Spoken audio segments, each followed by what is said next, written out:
മണിക്കൂറുകളോളം മുൾമുനയിൽ നിർത്തിയ നാടകീയ സംഭവങ്ങൾക്കാണ് ഇന്നലെ പോവയിലെ RA സ്റ്റുഡിയോ വേദിയായത്.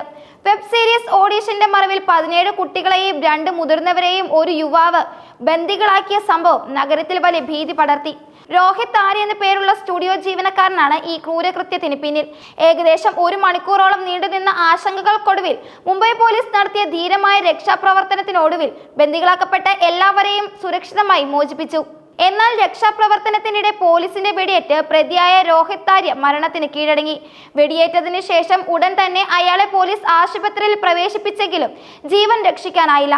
സംഭവത്തെക്കുറിച്ച് പോലീസ് നൽകുന്ന പ്രാഥമിക വിവരങ്ങൾ അനുസരിച്ച് പ്രതിയായ രോഹിത് ആര്യ മാനസിക വെല്ലുവിളികൾ നേരിടുന്ന ഒരു വ്യക്തിയാണ്. RA സ്റ്റുഡിയോയിലെ ജീവനക്കാരനായ ഇയാൾക്ക് സ്വന്തമായി ഒരു യൂട്യൂബ് ചാനലും ഉണ്ടായിരുന്നു. സിനിമയിലേക്കുള്ള കാസ്റ്റിംഗിന്റെ ഭാഗമായി ദിവസങ്ങളായി ഇയാൾ സ്റ്റുഡിയോയിൽ ഓഡീഷനുകൾ നടത്തി വരികയായിരുന്നു എന്ന് സമീപവാസികൾ സാക്ഷ്യപ്പെടുത്തുന്നു. ഇന്നലെ ഓഡീഷനിൽ പങ്കെടുക്കാനെത്തിയ ഏകദേശം 100ഓളം കുട്ടികളിൽ 80 പേരെ രോഹിത് ആര്യ പോകാൻ അനുവദിച്ചു. എന്നാൽ 15 വയസ്സോളം പ്രായമുള്ള ആൺകുട്ടികളും പെൺകുട്ടികളും അടങ്ങുന്ന 17 കുട്ടികളെയും ഒപ്പം 2 മുതിർന്നവരെയും ഇയാൾ സ്റ്റുഡിയോയിൽ ബന്ദികളാക്കുകയായിരുന്നു. സ്റ്റുഡിയോയുടെ ബാത്റൂം വഴിയാണ് പോലീസ് സംഘം കെട്ടിടത്തിനകത്തേക്ക് പ്രവേശിച്ചത്.